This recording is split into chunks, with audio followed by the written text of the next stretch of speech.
मैं मोहम्मद तौकीर उस्मानी, भूतपूर्व वायु सैनिक।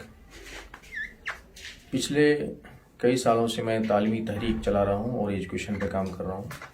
साथ ही एक फायर एंड सेफ्टी इंस्टीट्यूट चलाता हूँ, जिससे बच्चों को 1 साल की ट्रेनिंग दिलाकर प्लेसमेंट की कोशिश करता हूँ। आपकी नज़र में कोरोना वायरस क्या है? देखिए, अगर हमें मेडिकल स्कैम के बारे में जानकारी हो और उसकी हिस्ट्री अगर सामने रखते हैं तो कोरोना वायरस शुरू से ही बहुत बड़ी साजिश समझ में आ रही है। लेकिन चूंकि हमें भूलने की बहुत आदत है, 100 साल पहले स्पेनिश फ्लू आया था, उससे पहले H1N1, हेपेटाइटिस बी का मामला। हेपेटाइटिस बी का ऐसा घोटाला हुआ था कि उसको बंद कराने के लिए सुप्रीम कोर्ट से परमिशन लिया गया था, सुप्रीम कोर्ट से ऑर्डर लेना पड़ा था। उसके अलावा फार्मा कंपनी की तरह तरह की बदमाशी चलती रहती है शुरू से ही। और कोरोना वायरस भी बहुत बड़ा षड्यंत्र है, इंटरनेशनल लेवल का षड्यंत्र है। इसको देखा जाए तो इसके जरिए से पूरी दुनिया को गुलाम बनाने की तैयारी है। अब ये सवाल ये पैदा होता है कि अगर ये साजिश है तो फिर सारी दुनिया के लोग खामोश क्यों हैं, हमारे मुल्क के सारे लोग खामोश हैं? तो इसको समझने के लिए थोड़ा सा हम इलेक्शन के दौरान देखते हैं, भीड़ को देखते हैं, या फिर Tikri border, Singhu border, Ghazipur border पे 5 महीने से करोड़ों किसान आंदोलन में मौजूद सभी लोग एक साथ खा रहे हैं, पी रहे हैं, सो रहे हैं, उसको देखते हैं तो बीमारी तो कुछ समझ नहीं आ रही है। अगर बीमारी होती तो सबकी मौत हो जानी थी। लेकिन फिर दूसरी तरफ देखते हैं, अगर ये बीमारी नहीं है, साजिश है, तो हमारे मुल्क के जो बड़े बड़े सियासतदान हैं, बड़े बड़े स्कॉलर्स हैं, हमारे मुस्लिम स्कॉलर्स भी हैं, सब खामोश क्यों हैं? सब कोरोना कर रहे हैं। अगर नरेंद्र मोदी सरकार झूठी कोरोना महामारी लाई है तो बाकी पार्टी भी तो है ना, कांग्रेस भी है, CPM CPI है, वो लोग खामोश क्यों हैं? और भी बड़ी बड़ी तंजीमें काम कर रही हैं, प्राइवेट ऑर्गेनाइजेशन काम कर रही हैं, तो वो लोग खामोश क्यों हैं? ये जहन में जो सवाल पैदा होता है तो जहन हमारा पेंडुलम तरह डोलता रहता है, दाएं बाएं बाएं दाएं। इसको समझना बहुत जरूरी है। इसको समझने के लिए थोड़ा सा गहराई से मुताला करना पड़ेगा। अगर हम यहूदियों की हिस्ट्री जानते हैं और उसकी साइज को समझते हैं तो फिर इसे समझना बहुत आसान होगा। 1776 में यहूदी लॉबी ने एक नारा दिया था, न्यू वर्ल्ड ऑर्डर, एक नई वैश्विक व्यवस्था। उस न्यू वर्ल्ड ऑर्डर के तहत पूरी तैयारी तब से चल रही है पूरी दुनिया को गुलाम बनाने की। उन्हीं के जरिए से बैंकिंग सिस्टम कायम हुआ। बैंकिंग सिस्टम पूरी दुनिया में यहूदी कंट्रोल है। और रॉथस्चाइल्ड का नाम सुना होगा आपने, रॉथस्चाइल्ड फैमिली है यहूदियों की, जो 250 साल पुरानी फैमिली है। दुनिया के पूरे बैंकिंग सिस्टम पे उन्हीं का कंट्रोल है। उसके अलावा एक रॉकफेलर फैमिली है यहूदियों की, उसका कंट्रोल बड़े बड़े मल्टीनेशनल कंपनी बिजनेस पे है और फार्मा कंपनी पे। ये दोनों 250 साल पुरानी फैमिली यहूदियों की ये पूरी दुनिया में छाई हुई है और उन्होंने मल्टीनेशनल कंपनी के जरिए से पूरी दुनिया को अभी कंट्रोल कर चुका है। उन्हीं के तैयार किया हुआ सारा मीडिया है। मीडिया को फंडिंग करते हैं, बड़े बड़े मीडिया, मेनस्ट्रीम मीडिया जो काम करती है उसको फंडिंग भी करते हैं, कंट्रोल भी करते हैं। उन्हीं का तैयार किया हुआ है क्रिकेट क्लब, उन्हीं का तैयार किया हुआ है बॉलीवुड, और उन्हीं का तैयार किया हुआ है आपका WHO, United Nation Organisation. United Nation Organisation सिर्फ दिखाने के लिए है, WHO सिर्फ दिखाने के लिए दुनिया को देखो हमारा वर्ल्ड ऑर्गेनाइजेशन काम कर रहा है। लेकिन सच्चाई है कि उसका कंट्रोल उसी लॉबी का है। उसका सबूत आपको इराक वार में पता चलेगा। इराक वार में अगर देखेंगे, उसकी हिस्ट्री देखेंगे तो इराक वार में क्या हुआ था, कई साइंटिस्ट ने अपोज किया था कि वहां पर कोई केमिकल वेपन नहीं है। यूनाइटेड नेशन ऑर्गेनाइजेशन ने भी अपोज किया था, वहां के कुछ मेंबरान ने, कि वहां कोई केमिकल वेपन नहीं है, किस आधार पर वार करना चाहते हैं। तो अमेरिका ने कहा था कि आप जाएं और खुद चेक करके बताएं। गया, पूरी टीम गई वहां चेक करने और रिपोर्ट दिया कि वहां कोई केमिकल वेपन नहीं है। तो उन्होंने कहा कि अपना रिपोर्ट अपने पास रखो और हमने जो फैसला किया उस पर अमल करना है। और वही हुआ। यूनाइटेड नेशन ऑर्गेनाइजेशन का भी कोई बात नहीं मानी गई और आखिरकार हमला हुआ और इराक तबाह हुआ। इराक तबाही की वजह क्या थी वो भी थोड़ा जानना जरूरी है, क्यों तबाह किया गया। इराक एक वाहिद कंट्री था जो इस साजिश को समझ रहा था। साजिश क्या था? पूरी दुनिया के सोने को डॉलर में कन्वर्ट करना और अपना पूरी दुनिया के सोने को अपने कंट्रोल में लेना, यानी कि डॉलर से कारोबार शुरू करना। पहले सोने से कारोबार चलता था। उससे पहले वो जाएं हिटलर के दौर में भी उन्होंने यहूदियों की साजिश का पर्दाफाश किया था और सेकंड वर्ल्ड वॉर में चुन चुन के यहूदियों का सफाया किया था। अब इराक वार के बाद लीबिया वार जो हुआ, लीबिया कर्नल गद्दाफी को जो खात्मा किया गया, उसका वही मसला था। वो भी चाह रहे थे कि हम डॉलर से पेट्रोल नहीं बेचेंगे, हम सोने से ही पेट्रोल बेचेंगे। उनकी बात भी नहीं मानी गई और लास्ट में उसको खत्म कर दिया गया। इस तरह से दुनिया की सारी दौलत डॉलर्स के बदले में उन्होंने कंट्रोल कर लिया है। Media, United Nation Organisation, WHO, cricket club, Bollywood, ये सब कंट्रोल कर चुके हैं 250 साल पुराना सिस्टम के तहत। और अब जो है, अच्छा, उनकी एक सीक्रेट सोसाइटी भी है, सीक्रेट सोसाइटी जिसको इल्यूमिनाती बोलते हैं, फ्रीमेसन बोलते हैं। उसके जरिए से वो बड़े बड़े लोगों को, किसी ऑर्गेनाइजेशन के हेड को, किसी संस्था के हेड को, किसी पॉलिटिकल पार्टी के हेड को मेंबर बनाते हैं, सीक्रेट सोसाइटी के मेंबर बनाते हैं। और सीक्रेट सोसाइटी के मेंबर बनाने के बाद उसको टास्क दिया जाता है, सबको अलग अलग। और जो टास्क एक मेंबर को दिया जाता है, दूसरे मेंबर को उसके बारे में पता नहीं होता है क्या टास्क मिला है, और दूसरे मेंबर को जो टास्क मिलता है उसके दूसरे मेंबर को नहीं पता रहता है। और अगर उन लोगों को पता भी चल जाए किसी जमाने के बाद, तो इस वक्त पता चलता है कि वो अब कुछ नहीं कर सकता, उनके गुलाम हो चुका होता है।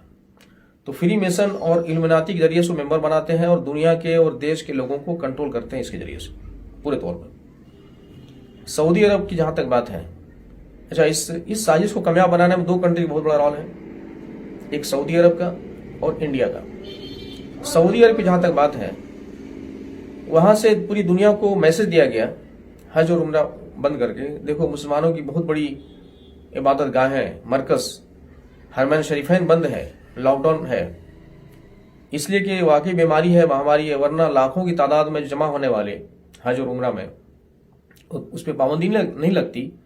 चूंकि हज और उम्रा बंद है, चूंकि बीमारी है, इसलिए हज और उम्रा बंद है। ये मैसेज पूरी दुनिया को दिया गया और इससे लोगों के दिमाग में बैठाया गया, गैर मुस्लिमों में भी और मुसलमानों में भी, कि वाकई महामारी है, वरना मुसलमानों के एक अजीम मरकज जो सालाना भीड़ होती थी हज में या उम्रा में, सालों में भीड़ होती थी, वो आज भीड़ बंद है। अच्छा, सऊदी अरब को जो कंट्रोल किया गया, वहां तो पूरे तौर पर गुलाम बन चुका है एक जमाने पहले से। वहां की पुलिस भी यहूदी लॉबी कंट्रोल में है। हम यहूदी लॉबी नहीं बोल सकते, इसको शैतानी लॉबी बोल सकते हैं, क्योंकि बहुत सारे यहूदी अच्छे भी हैं, ऐसा नहीं सारे यहूदी खराब हैं। अक्सरियत यहूदियों की है जो वो रॉकफेलर रॉथस्चाइल्ड नाम लिया फैमिली का, वो यहूदी अकीदे के हैं, इसलिए यहूदी बोला जाता है, वरना इसको शैतानी लॉबी बोल सकते हैं। शैतानी लॉबी ने सऊदी अरब में अपना पुलिस और मिलिट्री का जाल बिछा करके, उसका कंट्रोल करके, और मल्टीनेशनल कंपनी का जाल बिछा करके, सारा टेक्निकल सपोर्ट अपने कब्जे में लेकर के, और यहाँ तक कि मुझे पता है, मेरी जानकारी में है कि वहाँ के जो हज उम्रा करने जाते हैं आब ज़मज़म निकालने वाली कंपनी, वो कंपनी भी यहूदियों के कंट्रोल में है, शैतानी लॉबी कंट्रोल में। तो सऊदी अरब को पहले से गुलाम बना चुके हो। और जहां तक इंडिया की बात है, इंडिया की अगर हम बात करें, यहां पर 25 साल से कोशिश हो रही है इसको गुलाम बनाने की। हमारा देश भी गुलाम हो चुका है, हमें दिखाई नहीं दे रहा, हमारा देश ऑलरेडी गुलाम है। अगर ये कहा जाए कि हमारा देश आजाद हुआ ही नहीं, तो ये भी गलत नहीं होगा। लेकिन अगर खुल्लम खुल्ला तौर पर देखा जाए, 25 साल पहले से कोशिश हो रही थी पूरे तौर पर गुलाम बनाने की, और अभी 2006 से पूरे तौर पर गुलाम हो चुका है। मैं 2006 कर रहा हूं, आपको पता होगा 2006 में किसकी सरकार थी। 2006 में भारत के अंदर एक प्लेटफॉर्म तैयार किया गया। उस प्लेटफॉर्म का नाम है public health foundation of India. वो प्लेटफॉर्म बिल गेट्स का है। बिल गेट्स ने यहां तैयार किया प्लेटफॉर्म भारत के अंदर, और उस प्लेटफॉर्म को तैयार करने में उस वक्त की सरकार मनमोहन सिंह, सोनिया गांधी के साथ साथ गुजरात के सीएम नरेंद्र मोदी ने सपोर्ट किया, शीला दीक्षित दिल्ली के सीएम ने सपोर्ट की, नवीन पटनायक उड़ीसा के सीएम ने सपोर्ट किया, उसके अलावा वाईएसआर रेड्डी आंध्र प्रदेश के सीएम ने सपोर्ट किया। 4 स्टेट के मुख्यमंत्री ने फौरन सपोर्ट किया और सारा पॉलिटिकल पार्टी ने सपोर्ट किया। और मीडिएटर का जो काम किया है इस प्लेटफॉर्म बनाने में, सारे बिलियनियर्स बिजनेसमैन, हमें मीडिया में दिखाया जाता है अडानी और अंबानी के बारे में। मैं समझता हूँ ये भी एक धोखा है। सच्चाई ये है कि भारत के अंदर जितनी भी कंपनियां हैं, मल्टीनेशनल बिलियनियर्स बिजनेसमैन, सारे इसके देश के लिए विदेशी एजेंट का काम करते हैं। जैसे टाटा, अंबानी, विप्रो, सिप्ला, साइरस पूनावाला जो वैक्सीन माफिया है, सब हमारे देश के लिए एजेंट का काम कर रहे हैं। और सारा मल्टीनेशनल कंपनी के जो मालिक हैं, बड़े बड़े बिलियनियर्स बिजनेसमैन, सारे पॉलिटिकल पार्टी को चंदा देकर उसको कंट्रोल किए हुए हैं। और आपको पता होगा एक कानून बना है भारत के अंदर, आरटीआई के दायरे से बाहर है पॉलिटिकल पार्टी की चंदा, और इसका बहुत बड़ा लाभ मिल रहा है बिलियनियर्स बिजनेसमैन को और शैतानी लॉबी को। तो इस तरह से हमारे भारत के अंदर एक प्लेटफॉर्म तैयार किया गया, public health foundation of India, और वो ऐसे बैठा हुआ है, ऐसे, ये पार्लियामेंट अगर हमारा देश का है तो इसके ऊपर ऐसे बैठा हुआ है, public health foundation of India. यानी कि ये पार्लियामेंट कोई फैसला करता है, वही करता है जो ये फैसला करता है, public health foundation of India. जबकि ये गैरकानूनी संस्था है, गैरकानूनी। भारत सरकार के अंदर आरटीआई डाला गया public health foundation of India बारे में, क्या चीज है, कैसे है, क्यों है, तो कोई जवाब नहीं मिलता इसका, आरटीआई कोई जवाब नहीं मिलता है। लेकिन पीएचएफआई के जरिए से फैसला हुआ आधार कार्ड का प्रोग्राम, पीएचएफआई के जरिए से फैसला हुआ आपका डिजिटल करेंसी, पीएचएफआई फैसला कर रहा है वैक्सीनेशन का प्रोग्राम, H1N1 घोटाला हुआ, वहीं से प्रोग्राम शुरू हुआ था। यहां तक कि 2017 तक पीएचएफआई के जरिए से वैक्सीनेशन का प्रोग्राम चल रहा था पूरे कंट्री में। नरेंद्र मोदी सरकार ने काम किया कि वो वैक्सीनेशन का प्रोग्राम पीएचएफआई से हटा करके भारत सरकार के अंदर डाला गया कि भारत सरकार उसको कंट्रोल करेगी। इससे ज्यादा वो नरेंद्र मोदी कुछ नहीं कर पाया। यानी कि वो पीएचएफआई आज तक हमारे देश पर हावी है, और नोटबंदी का प्रोग्राम और आपका ये कोरोना वायरस कंस्पिरेसी जो अभी साल भर से हम लोग झेल रहे हैं, ये भी वहीं से फैसला हुआ। और उसके बाद फिर अगर देखा जाए कृषि कानून भी पीएचएफआई का फैसला है। यानी कि ये कहा जाए न्यू वर्ल्ड ऑर्डर का जिस तरह से कोरोना वायरस हिस्सा बना हुआ है, न्यू वर्ल्ड ऑर्डर को कामयाब बनाने में कोरोना वायरस कंस्पिरेसी काम कर रहा है, उसी तरीके से कृषि कानून भी न्यू वर्ल्ड ऑर्डर का हिस्सा है। अब कृषि कानून समझना है कि क्या चीज है, कैसे न्यू वर्ल्ड ऑर्डर का हिस्सा है। कृषि कानून सिर्फ ये किसानों के लिए परेशानी नहीं है, इसमें कालाबाजारी को खुल्लम खुल्ला छूट मिल गई है। कालाबाजारी यानी कि पहले लिमिटेशन था कि कितना दिन तक किसी सामान को स्टोर करेंगे और कितना अमाउंट तक, कितना कैपेसिटी खरीदेंगे, कितना कैपेसिटी स्टोर करेंगे, कितना दिन करेंगे, वो लिमिट था। वो लिमिट खत्म हो गया। यानी कि कितना दिन तक स्टोर कर सकते, वो लिमिट खत्म हो गया। जो 3 महीने के लिए था या पार्टिकुलर 6 महीने के लिए था, आज वो 6 साल, 60 साल, 70 साल, 100 साल के लिए हो गया। और आज मॉडर्न टेक्नोलॉजी में ऐसे ऐसे स्टोर तैयार हुए हैं कि आप एक प्याज को, टमाटर को भी कई साल तक स्टोर कर सकते हैं। गेहूं, चावल, गल्ला तो छोड़ दीजिए आप, तो कितना साल के लिए स्टोर करेंगे वो कहना मुश्किल है। वो उसकी टेक्नोलॉजी स्टोर वाली, हाई टेक्नोलॉजी वाली स्टोर बता सकती है, लेकिन अनलिमिटेड है, यानी कि फ्री कर दिया गया। इससे क्या होगा, अब सारा गल्ला किसान से खरीद के अगर स्टोर कर दिया जाए और मार्केट में सप्लाई बंद कर दिया जाए, आप मार्केट में गल्ला का डिमांड करेंगे, आपको नहीं मिलेगा। वहां मुंहमांगी रकम तय किया जाएगा। जहां 100 रुपए किलो बिकता है वहां 500 बोलेंगे। आप मजबूर है लेने के लिए, 1000 भी देने के लिए तैयार हो जाएंगे। इस तरह से धीरे धीरे हो सकता है कि कल आपका सारा पैसा खत्म हो जाए, भूखमरी का शिकार हो जाए। इस तरह से गुलाम बनाने की साजिश है कालाबाजारी होकर के। ये जो कृषि कानून है, किसान जो आंदोलन कर रहे हैं, अगर ये बात समझ में आ जाए आम जनता को, तो किसान से ज्यादा आम जनता भूचाल आ जाएगा। लेकिन जनता समझ नहीं रही है अभी तक। ये समझ रहा है किसान का प्रॉब्लम है, ये किसान का प्रॉब्लम नहीं है, ये उससे बड़ा प्रॉब्लम आम जनता के लिए है। तो कृषि कानून का कनेक्शन वैसे ही है न्यू वर्ल्ड ऑर्डर से, जैसे कोरोना वायरस का है। अच्छा, कोरोना वायरस क्या है, मैं थोड़ा सा जानकारी दूं। मैं जो भी बात कर रहा हूं, कई डॉक्टर्स इसमें काम कर रहे हैं हमारे साथ, या मैं उससे जुड़ा हुआ हूं साल भर से। डॉक्टर कोठारी हैं, डॉक्टर तरुण कुमार कोठारी हैं, डॉक्टर विश्वरूप राय चौधरी हैं, जो वायरस के ऊपर काफी डीप स्टडी है। उसके अलावा कपिल बजाज हैं, जो सोशल एक्टिविस्ट हैं और एक इंडिपेंडेंट जर्नलिस्ट भी हैं, उनका भी काफी डीप स्टडी है।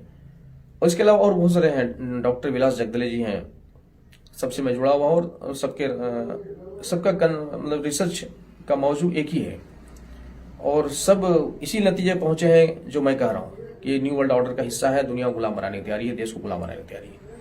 तो कोरोना वायरस क्या है, इस पे जरा सा मैं बात कर लेता हूं ताकि लोगों के अंदर डर दूर हो जाए। कोरोना वायरस कोई नई बीमारी, कोई नई महामारी नहीं है, इससे मौत नहीं हो सकती है, और इससे बचने जो तरीके बताए गए हैं सब मारने के लिए हैं। लॉकडाउन मारने के लिए, मास्क मारने के लिए, सैनिटाइजर जो इस्तेमाल करते हैं हाथ में या पूरे बॉडी में कभी भी स्प्रे कर दिया जाता है, अगर 2-3 बार स्प्रे कर दिया जाए तो आदमी ऑन द स्पॉट डेथ हो जाएगा। सैनिटाइजर मारने के लिए है। वेंटिलेटर का अभी तक का रिपोर्ट है कि 96% पेशेंट वहां से जिंदा वापस नहीं आते। और अगला जो प्रोग्राम है 5वां, वैक्सीनेशन, इलाज के बचने के नाम वैक्सीनेशन प्रोग्राम, ये तो समझ लीजिए मौत का समंदर है, इससे कोई बच ही नहीं सकता। अब कहेंगे लॉकडाउन कैसे मारने के लिए है? आप अगर लॉकडाउन से बीमारी से बचा सकते हैं तो फिर इलेक्शन में सबकी भीड़ मौत की लाइन लग जानी थी। लॉकडाउन से अगर बीमारी से बचा सकते हैं तो आपका किसी आंदोलन में जो करोड़ों की तादाद है वहाँ लाश की भीड़ लग जानी थी। पता चला कि लॉकडाउन मारने के लिए नहीं है, बल्कि इससे नुकसान क्या होता है? लॉकडाउन से बचाने के लिए नहीं, बल्कि इससे नुकसान क्या हो रहा है? लॉकडाउन से उल्टा लोग भुखमरी के शिकार हो रहे हैं, बेरोजगार हो रहे हैं। लाखों कंपनियां बंद हो गई, हजारों करोड़ों लोग बेरोजगार हो गए, भुखमरी के शिकार हो गए लॉकडाउन की वजह से। और बार बार लॉकडाउन होने की वजह से लोग दहशत के शिकार हैं। लॉकडाउन की वजह से लोग डर के शिकार हो गए, और डर एक खुद बीमारी की जड़ है। आदमी को लगातार डर के माहौल में रखा जाए तो वो ऐसे मर जाएगा। तो लॉकडाउन मारने के लिए, बचाने के नाम पे। दूसरा है मास्क से आप वायरस से नहीं बच सकते हैं। दुनिया में इतने किस्म के वायरस हैं। पहली बात तो वायरस के बारे में डॉक्टर अभी तक कोई पैदा नहीं हुआ जो पूरी जानकारी दे दें। आज तक कोई साइंटिस्ट पैदा नहीं हुआ जो वायरस के बारे में पूरी जानकारी दे दें। ये जो वायरस है, हवा में लाखों करोड़ों किस्म के वायरस हैं, जिसम के अंदर भी लाखों करोड़ों किस्म के वायरस हैं। वायरस नहीं होगा, बैक्टीरिया नहीं होगा तो मर जाएंगे, जिंदा नहीं रहेंगे। ये एक चंद वायरस के बारे में जानकारी हासिल करके हमें डराया जा रहा है।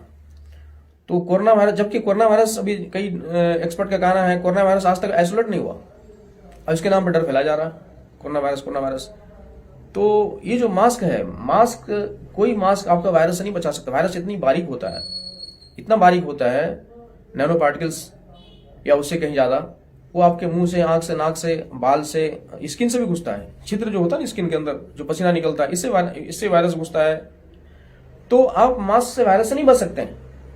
अच्छा, मास्क लगाने से नुकसान क्या होगा? मास्क लगाने से नुकसान ये होगा कि आप जो है आपके बॉडी का ऑक्सीजन लेवल कम हो जाएगा। जितना ऑक्सीजन लेते हैं वो नहीं ले पाएंगे, और लगातार ऐसा रहेगा तो आपका हार्ट अटैक चांसेस बढ़ जाएगा। फिर अंदर जो जहरीली हवा छोड़ते हैं उसको दोबारा खींचेंगे मास्क में फंसे रहने की वजह से, वो भी आपके लिए नुकसानदेह है। तो मास्क जो है वायरस से बचाने के नाम पे भी मारने के लिए है। और कई हार्ट अटैक हो चुके हैं, कई केसेस हो चुके हैं, लगातार मास्क इस्तेमाल करने से कई केसेस हो चुके हैं। तीसरा है सैनिटाइजर।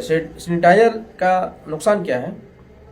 सैनिटाइजर में मौजूद अल्कोहल हाथ में लगाते ही पूरे बॉडी में फैल जाता है, और पूरे बॉडी में फैलने के बाद उसका नुकसान क्या पहुंचाता है?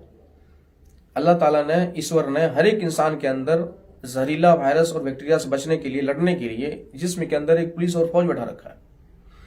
और पुलिस और फौज का काम है इस जहरीला वायरस और बैक्टीरिया को अपने क्लच में लेना, अपने कंट्रोल में लेना, उसका असर खत्म करना। यानी कि अगर कोई वायरस या कोरोना वायरस ही जिसमें के अंदर दाखिल हो जाए और हमारा इम्यूनिटी पावर, जो जिसका नाम है डेंड्रिटिक सेल उसको पकड़ के कंट्रोल कर लेता है, तो आपका इम्यूनिटी का काम कर रहा है। वायरस मौजूद है लेकिन इम्यूनिटी काम कर रहा है। इसका मतलब यह हुआ, अगर आपका ईमानदारी के साथ टेस्ट हो कोरोना का ईमानदारी के साथ टेस्ट हो, ईमानदारी शर्त लगा रहा हूं, इसलिए आरटीपीसीआर टेस्ट ईमानदार नहीं है, 80% फॉल्स रिपोर्टिंग दे रहा है। उसके बावजूद भी अगर कहीं ईमानदारी से टेस्ट हो और किसी बॉडी के अंदर कोरोना पॉजिटिव दिखाई दे ईमानदारी के साथ, तो उस आदमी को परेशान होने के बजाय खुश होना चाहिए। अब कहेंगे क्यों? मैं एक एग्जांपल देख समझाता हूं। वो ये कि हमारे भारत सरकार ने हमारे बॉर्डर पर देश की सुरक्षा के लिए 10 आर्मी खड़ा कर रखा है बॉर्डर पर। उस रास्ते से एक दुश्मन आर्मी इंटर करना चाहती है।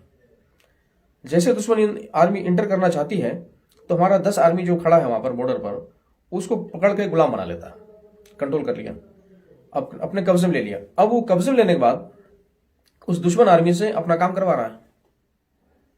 आर्मी है दुश्मन का, काम हमारा करवा रहा है, यानी कि उसको क्लच में ले लिया है और हमसे भी ज्यादा काम करवा रहा है, चूंकि वो गुलाम बना हुआ है। फौज भी है, फौज का काम करा रहा है, गुलाम है, उसका नौकर का काम नहीं करा रहा है। तो हमारे जो 10 आर्मी है, 10 हमारे आर्मी कंट्रोल होने के बाद दुश्मन आर्मी उसको गुलाम बनाकर उससे काम करवा रहा है। और जब सर्वे रिपोर्ट आएगा तो सर्वे रिपोर्ट क्या बताएगा? एक दुश्मन आर्मी है, 10 इंडियन है, एक ही दुश्मन है, टोटल स्ट्रेंथ 11 है, लेकिन एक दुश्मन है आर्मी है और एक हमारा 10 इंडियन आर्मी है। वही चीज अंदर में है। इम्यूनिटी पावर जो अल्लाह ताला ने बनाया है, ईश्वर ने बनाया है, जिसका काम है दुश्मन आर्मी यानी कि जहरीला वायरस बैक्टीरिया को क्लच में लेना, कंट्रोल में लेना, तो उसको कंट्रोल में लेने के बाद उसका असर खत्म हो जाता है, वो हमारा इम्यूनिटी काम करता है। अगर ईमानदारी के साथ किसी के अंदर टेस्ट हो, कोरोना पॉजिटिव आ जाए, तो उनको खुश होना चाहिए कि उसका इम्यूनिटी डेवलप हो गया। तो ये जो है आपका सैनिटाइजर क्या कर रहा है, वो अपने पुलिस और फौज को खत्म कर रहा है। यानी अल्लाह ताला और ईश्वर का बनाया हुआ पुलिस और फौज जो जिस्म को सुरक्षा के लिए बैठा रखा है, पूरी जिस्म फैला हुआ है, वो सैनिटाइजर उसको खत्म कर रहा है, यानी आपका इम्यूनिटी कमजोर कर रहा है। चौथा, वेंटिलेटर का रिपोर्ट अभी तक मेरे पास है, डॉक्टर की रिपोर्ट है जो इसमें काम कर रहे हैं। उन्होंने कहना है, डॉक्टर विष्णुभाई चौधरी का भी रिपोर्ट है, डॉक्टर कोठारी साहब की रिपोर्ट है कि अभी तक वेंटिलेटर से 96% वापस पेशेंट वहां से नहीं आए जिंदा, और 4% जो पेशेंट वापस आते हैं वो जिंदा रहने के लायक नहीं होते, तो वो भी मारने के लिए है। और पांचवा जो है वैक्सीनेशन प्रोग्राम मौत का समंदर, ये कैसे वो समझना है। पहली बात समझ में आ गया होगा, वैक्सीन वायरस है नहीं, और है तो नुकसानदेह नहीं है, हम बिल्कुल सेहतमंद हैं। और वैक्सीन जब सेहतमंद है, वायरस का मसला नहीं है, तो फिर वैक्सीन की बात क्यों हो रही है, पहली बात। दूसरी बात, वैक्सीन में गारंटी क्या है, क्या चीज है। तीसरी बात है, वैक्सीन के बारे में जो साल भर डॉक्टर बता रहे थे कि आने वाला है वैक्सीन, मौत का समंदर है, मरेंगे लोग, ऐसे होगा वैसे होगा, आज सामने आंखों से देखा जा रहा है कि वैक्सीन लेकर लोग मर रहे हैं। और वैक्सीन भी कई किस्म के हैं। वैक्सीन एक लॉटरी है। एक डॉक्टर साहब दिल्ली से मेरी बात हो रही थी, उन्होंने कहा कि वैक्सीन एक लॉटरी है, किसको कौन सा वैक्सीन लगेगा कहना मुश्किल है। किसी के अंदर डीएनए बदलने वाला लग जाएगा, किसी के अंदर स्लो पॉइजन लग जाएगा, किसी के अंदर फास्ट पॉइजन लगेगा, तुरंत डेथ हो जाएगा, किसी के अंदर कुछ भी नहीं होगा, ऐसा भी है, न्यूट्रल भी है। तो जिसके अंदर न्यूट्रल वैक्सीन जाएगा, मान लीजिए 100 आदमी 50 आदमी न्यूट्रल लगा दिया, न्यूट्रल कहीं कोई असर नहीं हो रहा, और किसी के अंदर पॉइजनस लग गया, तो पॉइजनस लगने के बाद जो रिएक्शन होगा, वो अगर क्लेम करेंगे तो इनको न्यूट्रल वाले एग्जाम्पल बनाएंगे कि देखो भाई इनको तो लगा है, इनको बताया कहाँ कुछ हुआ। ये सब दज्जाली साजिश चल रहा है पूरे वर्ल्ड लेवल पे। और वैक्सीन के अंदर क्या है, बहुत सारे डॉक्टर को नहीं पता, बहुत सारे नर्स को नहीं पता जो दे रहे हैं। उनको लग रहा है कि ब्रांड है, सो एंड सो वैक्सीन है, एक ही लेवल के एक ही ब्रांड का सब वैक्सीन है, वहां से आया है, हमारे सीनियर डॉक्टर को हुक्म है, वैक्सीन लग रहा है। तो वैक्सीन जो है मौत का समंदर है, यानी कि बीमारी से बचने के नाम पे सारे मारने के रास्ते हैं, मारने की तैयारी है, जबकि बीमारी कुछ है नहीं। अब ये सवाल पैदा होता है इसका मकसद क्या है, इसके पीछे क्या चाहते हैं। इसके पीछे चाहते हैं एजेंडा 21 को कामयाब बनाना, यानी दुनिया की आधी से ज्यादा आबादी खत्म करना चाहते हैं, और बची हुई आदि को वैक्सीनेशन के जरिए से गुलाम बनाना चाहते हैं। वैक्सीनेशन के जरिए से कैसे, यानी कुछ वैक्सीन ऐसे है जिससे मौत तो नहीं होगी, लेकिन उसका डीएनए बदल जाएगा। तो डीएनए जब बदल जाएगा, उसको इलेक्ट्रॉनिक सिस्टम से, इलेक्ट्रोमैग्नेटिक सिस्टम के जरिए उसको कंट्रोल करेंगे। उसके अंदर माइक्रोचिप्स भी डाला जाएगा, उसकी तैयारी भी चल रही है।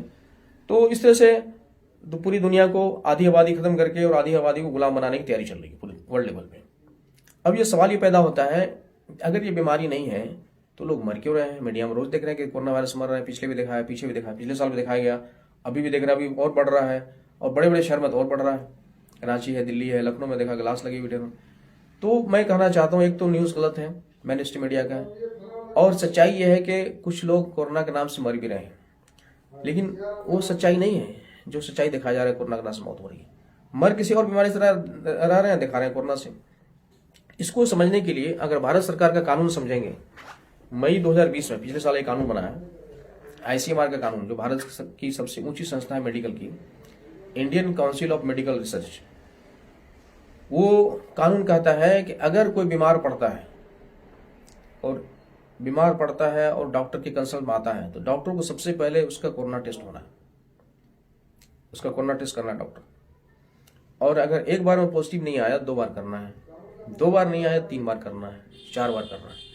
चौथे बार अगर पॉजिटिव आ जाता है, 3 बार नेगेटिव आता है तो पॉजिटिव माना जाएगा। और अगर उसमें कुछ डेथ हो जाती है, उसको पॉजिटिव कोरोना से डेथ दिखाया जाएगा। ये मैं नहीं कह रहा हूँ, ये आईसीएमआर का गाइडलाइन कर रहा है, और इसी गाइडलाइन के तहत मौतें बढ़ रही हैं, यानी कि बढ़ाया जा रहा है, और मौत भी हो रही है। कुछ मौत हकीकत में भी हो रही है, कई जगह ऐसा हुआ, हमारे बांका जिला में घटना घटी है, और कई जगह घटी इस तरह की। हमने सबको घटना को देखा और स्टडी किया, एनालिसिस किया, पता चला कि कुछ पेशेंट को जानबूझ के मारा जा रहा है इलाज के नाम पे। होता क्या है वो समझना जरूरी है। जैसे हमारे दिमाग पहले से बैठा हुआ है कोरोना कोरोना कोरोना कोरोना, जब दिमाग बैठा हुआ है, अगर टेस्ट आ गया पॉजिटिव हो गया तो और ज़्यादा एकदम जो है लगा कि हम बेहोश हो जाएंगे, उठा के ले चलो जल्दी से डॉक्टर के पास, मैं बचूंगा नहीं। उठा के जैसे एडमिट करता है हॉस्पिटल में, तो वहाँ पर इलाज के नाम पे दवाई दिया जाता है। इलाज के नाम पे दवाई कुछ ऐसा दिया जाता है जिससे दवाई सिलेक्शन हो रहा है, अंदर से ब्लड क्लॉटिंग शुरू हो गया, ब्रीथिंग प्रॉब्लम शुरू हो गया, सांस फूलने लगा, कहीं कहीं जो है इंजेक्शन दिया जाता है रेमडेसिविर जिससे मौत हो रही है, कहीं कहीं जानबूझ के मारा जा रहा है। अगर बांका घटना देखेंगे तो इससे कह सकते हैं सीधा तौर पे जानबूझ के मारा जा रहा है। उसकी घटना मैं 2 मिनट में क्लियर कर देता हूँ। बांका जिले के एक बच्चा मदुराई में काम करता था, उनकी फैमिली से भी मिल सकते हैं अगर कोई तहकीक करना चाहे तो कैसे कैसे घटना घट रही है। वो मदुराई में काम करता था, जहाँ काम करता था वहां से उसके अलावा उसके साथ उन्होंने 6 बच्चे को उठाया, 7 बच्चे को उठा के एडमिट कर दिया हॉस्पिटल में, पॉजिटिव दिखा करके, कोरोना पॉजिटिव दिखाकर। एडमिट करते ही वहां पर इलाज के नाम पे इंजेक्शन लगाया, कोरोना इलाज के नाम पे इंजेक्शन लगाया। इंजेक्शन लगाते 3 का ऑन द स्पॉट डेथ हो गया। बाकी जो 4 बचा उसमें से एक लड़का चला था जिसकी बात मैं कर रहा हूँ, बांका जिले का, वो मोबाइल छुपा कर रखा तो मैसेज कर दिया अपने जहाँ रहता था, काम करता था, अपने मालिक को। तो उन्होंने वो तुरंत दौड़े दौड़े आए गाड़ी लेकर के, पता करने लगे क्या हुआ। वहाँ हॉस्पिटल गेट पे आए तो उन्होंने उनको अंदर जाने नहीं दिया। कुछ वहाँ जो सिक्योरिटी गार्ड थे उन्होंने कहा कि भाई ऐसा है, अपने बच्चों को जान बचाना चाहते हो तो एक काम करो, कुछ नर्सेस हैं उससे मिलवा देता हूँ, उसको कुछ पैसा दे दो, आपके बच्चे की जान बच जाएगी, वरना हम लोग कुछ नहीं कर सकते हैं। तो उन्होंने फिर लास्ट में वही करता, मरता क्या नहीं करता। उन्होंने कुछ पैसा दिया और जब पैसा देने के बाद नर्स के पास डॉक्टर आया उस बच्चे को इंजेक्शन देने के लिए दोबारा, तो उस नर्स बोलती है कि इसको इंजेक्शन पड़ चुका है, दोबारा अब नहीं लगना है। ये इशारा था उसको बचाने का, पैसा लेके बचाया गया और बाकी बच्चे को लगा और उसमें धीरे धीरे एक एक करके सब आईसीयू में डाल करके उसको मार दिया गया। और ये जो बच्चा बचा इसको रात में फिर ट्रांसफर दूसरे हॉस्पिटल में कर दिया गया। ये मैं खुद बांका जिले में देखा हूँ घटना, मुझे पता चला गार्जियन उस बच्चे के घर के जरिए से।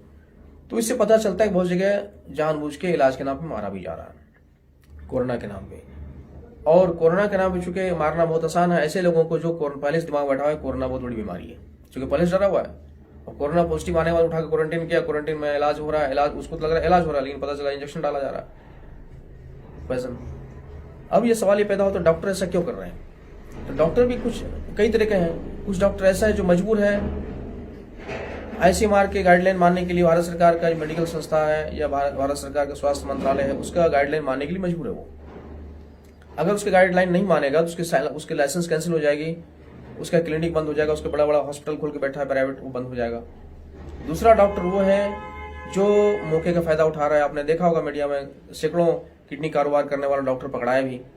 ये तो पकड़ा गया तो पता चल गया इस तरह से हजारों लाखों लोग हैं इस तरह से काम कर रहे हैं, ऐसे डॉक्टर्स मौके का फायदा उठा रहे हैं। तीसरा डॉक्टर वो भी है जो जमीर फरोश नहीं है, वो अपने डॉक्टर भाई को समझाना चाहता है भाई इंसानियत के साथ खिलवाड़ मत करो, ऐसा मत करो, वो समझाने की कोशिश करता है। तो सारे डॉक्टर्स उन जिंदा जमीर डॉक्टर की बात सुनने से पहले उस डॉक्टर को साजिश का शिकार बना देते हैं, ऐसे नर्सेस को साजिश का शिकार बना देते हैं और मीडिया में दिखा दिया जाता है कि देखो भाई कोरोना से लड़ते हुए शहीद हो गए। ये भी चल रहा है। और चौथा डॉक्टर वो भी है जिसको सच्चाई पता ही नहीं है कि हो क्या रहा है पर्दे के अंदर, उसका जो सीनियर डॉक्टर या बड़ा डॉक्टर जो बोला वो उसको फॉलो कर रहा है। तो डॉक्टर भी कई किस्म के हैं। अब ये सवाल ये पैदा होता है कि इतनी बड़ी साजिशें चल रही पूरे वर्ल्ड लेवल पे या पूरी दुनिया लेवल हमारे मुल्क सतह पे और सारे लोग खामोश हैं, सभी लोग खामोश हैं, सभी कोरोना कर रहे हैं। हाँ, एक सवाल और बाकी रह गया, वो ये कि बड़े बड़े शहर में अभी क्यों मर रहे हैं कोरोना के नाम से? कहीं भीड़ में इलेक्शन में कहीं कुछ नहीं हो रहा है, टिकरी बॉर्डर पे कहीं कुछ नहीं हो रहा है, वहीं दिल्ली शहर के अंदर कोरोना से मर रहे हैं। तो सच्चाई है कोरोना से नहीं मर रहा। अभी 5G टावर भी एक हथियार बनाया गया उसने, 5G टावर जगह जगह बड़े बड़े शहरों में 5G टावर लगा है, उससे रेडिएशन छोड़ते हैं। जब हाई फ्रीक्वेंसी रेडिएशन छोड़ा जाएगा उससे है कि दिमाग चकराएगा, वोमिटिंग होगा, हार्ट अटैक होगा, उससे मौत भी हो सकती है हार्ट अटैक होकर के। मर रहे हैं 5G रेडिएशन से, इफेक्ट हो रहा है 5G रेडिएशन का, इचिंग भी हो रहा है, कैंसर भी हो रहा है, कुछ लोगों को कैंसर की शिकायत आई है 5G रेडिएशन की वजह से। तो वो शिकायत 5G रेडिएशन की वजह से हो रहा है और दिमाग में बैठा हुआ है कोरोना। तो हम समझ रहे हैं कोरोना हो गया, चलो भाई इलाज कराते हैं, इलाज कराने के दौरान मर रहे हैं लोग। तो ये भी एक बहुत बड़ी वजह है 5G रेडिएशन। तो अब ये सवाल पैदा होता है इतनी बड़ी साजिश है तो हमें करना अब क्या है? इससे बचने की क्या सूरत हो सकती है? क्योंकि सारा पॉलिटिकल पार्टी खामोश है, सारा मीडिया काम कर रहा है उसके एजेंट का, सारा बिजनेसमैन, सारे बड़े बड़े लोग, बड़े बड़े संस्थाएं के लोग, और कोई बड़े लोग आने के लिए तैयार नहीं आगे इसके खिलाफ। तो अब हमें करना वही होगा जो मैं कर रहा हूं। मैं आवाम को जागरूक करने की कोशिश कर रहा हूं अपने तौर पे। जो भी मेरी बात सुने उनकी जिम्मेदारी बढ़ जाती है कि वो जानकारी और भी हासिल करें, इसके अलावा सच्चाई को जाने, आवाम को जागरूक करें। और ये मसला इंसानियत का है, न हिंदू का है न मुसलमान का है, ये पूरे देश का मसला है। देश बचेगा तो हम सब बचेंगे, हमारा मंदिर भी बचेगा, हमारा मस्जिद भी बचेगा। लेकिन अगर हम गुलाम हो जाएंगे, साजिश के शिकार हो जाएंगे, तो हम सब बर्बाद हो जाएंगे। और दूसरी बात ये, जो हिंदू मुस्लिम दलित ब्राह्मण का नफरत फैलाया जाता है, बीच बीच में सोसा छोड़ा जाता है, तो इसको भी समझना बहुत जरूरी है। क्यों होता है, कहां से होता है? चूंकि अचानक कोई बोल दिया क्या पागल है? नहीं, ऐसा नहीं है। उसको पैसे मिलते हैं विदेश से, उसको नफरत फैलाने के लिए पैसे मिलते हैं, धर्म और जाति के नाम पर नफरत फैलाने के लिए पैसे मिलते हैं। इसकी बाकायदा मीटिंग शैतानी लॉबी द्वारा विदेश में होती है, ताकि आप उसमें उलझे रहें और सच्चाई को ना जान सकें।